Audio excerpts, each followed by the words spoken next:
భారత ప్రభుత్వ రంగ new India insurance company limited NAACL దేశవ్యాప్తంగా 170 అడ్మినిస్ట్రేటివ్ ఆఫీసర్ పోస్టులని స్కేల్ 1 పోస్టులుగా భర్తీ చేస్తుంది. ఇది ఆన్లైన్ దరఖాస్తు. దీనికి సంబంధించి మొత్తం 170 ఖాళీలు ఉన్నాయి. అన్రిజర్వ్డ్ అభ్యర్థుల కోసం 71, EWS అభ్యర్థుల కోసం 17, ఓబీసీలకు 47, ఎస్సీలకు 25, ఎస్టీలకు 12 కేటాయించడం జరిగింది. జర్నలిస్ట్ ఎవరైతే 120 ఉన్నవి వారికి 60% మార్కులు ఏదైనా డిగ్రీలో. జనరల్ అనాలిసిస్ట్స్ వీరు 60% మార్కులతో ఏదైనా డిగ్రీ పాస్ అయి ఉండాలి. ఎస్సీ ఎస్టీ పీడబ్ల్యూబీడీలకు 50% మార్కులు సరిపోతుంది. అకౌంట్స్ సంబంధించి 50 పోస్టులు ఉన్నవి. ఈ 60% మార్కులతో chartered account, ICAI, cost and management accounts చేసి ఉండాలి. ఎస్సీ ఎస్టీ దివ్యాంగులకు 50%, మిగతా వారికి 60%. మార్కులతో వీళ్ళు MBA ఫైనాన్స్ కానీ, PGDMA ఫైనాన్స్ కానీ, MCOM కానీ చేసి ఉండాలి. ఎస్సీ ఎస్టీ దివ్యాంగులకు 50% మార్కులు వస్తే సరిపోతుంది. వయస్సు 21 నుండి 30 సంవత్సరాల మధ్య ఉండి ఉండాలి గరిష్టంగా. ఎస్సీ ఎస్టీలకు 5 సంవత్సరాలు, ఓబీసీలకి 3 సంవత్సరాలు, దివ్యాంగులకు 10 సంవత్సరాలు, మాజీ సైనికోద్యోగులకు 5 సంవత్సరాలు వయోపరిమితి సడలింపు ఉంటుంది.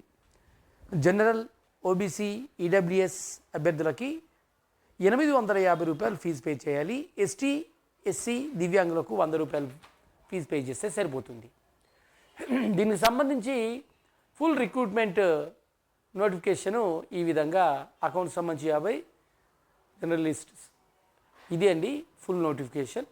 ఎవరైనా ఈ notification the new India assistance company limited, the government of India undertaking this one చూడవచ్చు. ఏజ్ లిమిట్, దీనికి సంబంధించిన పూర్తి వివరాలు మీకు క్లియర్గా ఇందులో కనిపిస్తాయి. If anybody is not understood the English, Hindi version also is there. మీకు హిందీ వెర్షన్లో కూడా ఉంటుంది. ఇంగ్లీష్లో ఎవరికైతే అర్థం కాదో వారు చూసుకోవచ్చు. అది కూడా మీకు నేను చూపిస్తాను. ఇక ఇది Hindi version. If anybody is not understood the English వారి కోసం అండి. హిందీ ఇంగ్లీష్ రెండు దాంట్లో అదవుతుంది. ఇక మనం చూసినట్టయితే న్యూ ఇండియా కెరియర్ గైడెన్స్ పాలసీలు ఇవన్నీ ఇందులో ఉంటాయి. మరి దీని ఎగ్జామ్ ఎలా ఉంటుంది, ఎంపిక విధానం ఏంటి అంటే 3 విధాలుగా 3 టైప్ ఆఫ్ పద్ధతులలో దీన్ని సెలెక్ట్ చేస్తారు. ఒకటి ప్రిలిమ్స్, రెండవది మెయిన్స్, మూడవది ఇంటర్వ్యూ. ఈ 3 దశల ద్వారా చేసిన తర్వాత చివరికి ధ్రువపత్రాల పరిశీలన, ఫైనల్ అండ్ లాస్ట్కి వైద్య పరీక్షలు నిర్వహించడం జరుగుతుంది. అయితే ప్రిలిమినరీ పరీక్ష ఆబ్జెక్టివ్ విధానం నిర్వహిస్తారు. ప్రశ్నపత్రం ఇంగ్లీష్లో కానీ హిందీలో కానీ ఉంటుంది. 100 మార్కులు ఉంటాయి. వ్యవధి 60 నిమిషాలు. ఇంగ్లీష్ లాంగ్వేజ్కి 30 మార్కులు, రీజనింగ్ ఎబిలిటీకి 35 మార్కులు, కాంపిటేటివ్ యాప్టిట్యూడ్కి 35 మార్కులు, మొత్తము 100 మార్కులు. ప్రతి సెక్షన్లోనూ కనీస అర్హత మార్కులు సాధించాలి. దీంట్లో అభ్యర్థులను 1:50 నిష్పత్తిలో మెయిన్స్ కోసము ఎంపిక చేస్తారు. ఇక మెయిన్స్ పరీక్ష ఆబ్జెక్టివ్ టైప్ 200 మార్కులు, డిస్క్రిప్షన్ 30 మార్కులకు ఆన్లైన్లో నిర్వహిస్తారు. CBT టెస్ట్, ఇది కంప్యూటర్ బేస్డ్ టెస్ట్. ఓకే, ఇక్కడ కూడా ఈ ఆబ్జెక్టివ్ టెస్ట్ పూర్తిగా ఆన్లైన్లోనే, డిస్క్రిప్టివ్ టైప్లో కూడా ఆన్లైన్లోనే రాయాల్సి ఉంటుంది.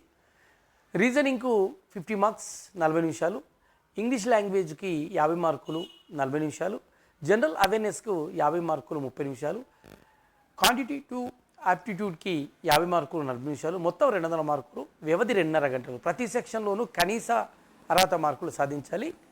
ఇక డిస్క్రిప్షన్ టెస్ట్ 30 మార్కులు ఆన్లైన్లో విధానంలో నిర్వహిస్తారు. వ్యవధి 30 నిమిషాలు.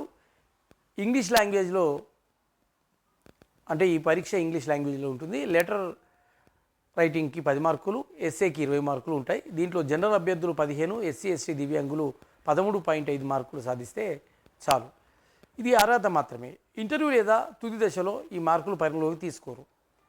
అంటే ఈ 30 మార్కులు డిస్క్రిప్షన్ ఏంటంటే జస్ట్ ఎలిజిబిలిటీ క్రైటీరియా కోసం మాత్రమే ఉపయోగిస్తారు, మిగతా వాటి కోసం కాదండి. అందుకని మనము ఇంతకుముందు ఫస్ట్లో ప్రిలిమ్స్ తర్వాత మెయిన్స్ మార్కులు మాత్రమే పరిగణలోకి తీసుకున్నాం. మెయిన్స్ మార్కుల ద్వారా ఉన్నటువంటి 30 మార్కులను మాత్రం పరిగణలోకి తీసుకోరు. ఇక ఆన్లైన్ పరీక్ష ఇది 3 దశల్లో ఇంటర్వ్యూ నిర్వహిస్తారు. 3వ దశలో ఆన్లైన్ పరీక్ష తర్వాత ఇంటర్వ్యూకు 75/25 నిష్పత్తిలో వెయిటేజ్ ఉంటుంది. అంటే ఆన్లైన్ మార్కులు ఏవైతే ఎగ్జామ్ ద్వారా ప్రిలిమ్స్ మెయిన్స్ వస్తాయో మెయిన్స్ మార్కులలో 75% తీసుకుంటారు, ఇంటర్వ్యూలో 25% తీసుకుంటారు. ఏదైతే 30 మార్కులు ఏవైతే ఉన్నాయో వాటిని పరిగణలోకి తీసుకోరు. గమనించాలి.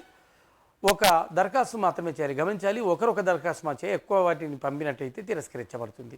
కాల్ లెటర్ ద్వారా ఇంటర్వ్యూ కేంద్రం ఎక్కడైతే ఉంటుందో చిరునామా, వేదిక, సమయం తెలియజేస్తారు. వీటిని వెబ్సైట్ నుండి డౌన్లోడ్ చేసుకోవాలి.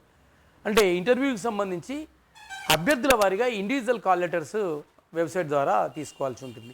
SC ST OBC non creamy layer PWD అభ్యర్థులు ఆన్లైన్లో ఫ్రీ ఎగ్జామినేషన్ శిక్షణ సదుపాయం ఉంటుంది. అంటే వీళ్ళు ఫ్రీగా ఎగ్జామినేషన్ రాయడానికి కావాల్సినటువంటి టిప్స్ని అందిస్తారు.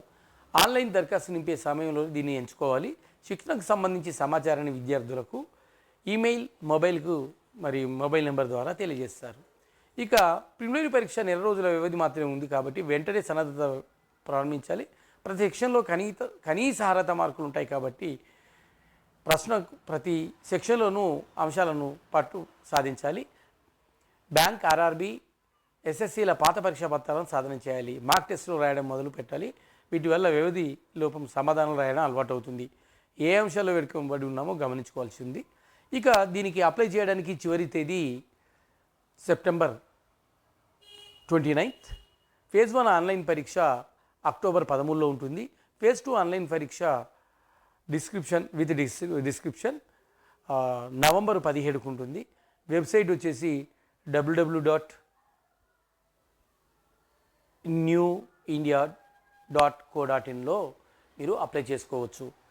డియర్ ఫ్రెండ్స్, ఇది ఒక మంచి అవకాశం. ఎందుకంటే కేంద్ర ప్రభుత్వ సంస్థ అయినటువంటి న్యూ ఇండియా ఇన్సూరెన్స్ కంపెనీ లిమిటెడ్లో ఉద్యోగం రావడం అంటే అంత ఆషామాషి కాదు. ప్రయత్నం చేయండి. ఎవరైతే క్వాలిఫికేషన్స్ ఉన్నవాళ్ళు ఆల్ ద బెస్ట్ ఫ్రెండ్స్. మరో ఉద్యోగ అవకాశంతో మీ ముందుకు వస్తాను. కానీ లైక్ చేయండి, షేర్ చేయండి. సామాజిక బాధ్యతలో భాగంగా ఇతరులకు కూడా దీన్ని షేర్ చేస్తారని ఆశిస్తూ మీ Kurapati Mohan. All the best friends, all the best. మంచి సమాచారంతో మీ ముందుకు వస్తాను. All the best.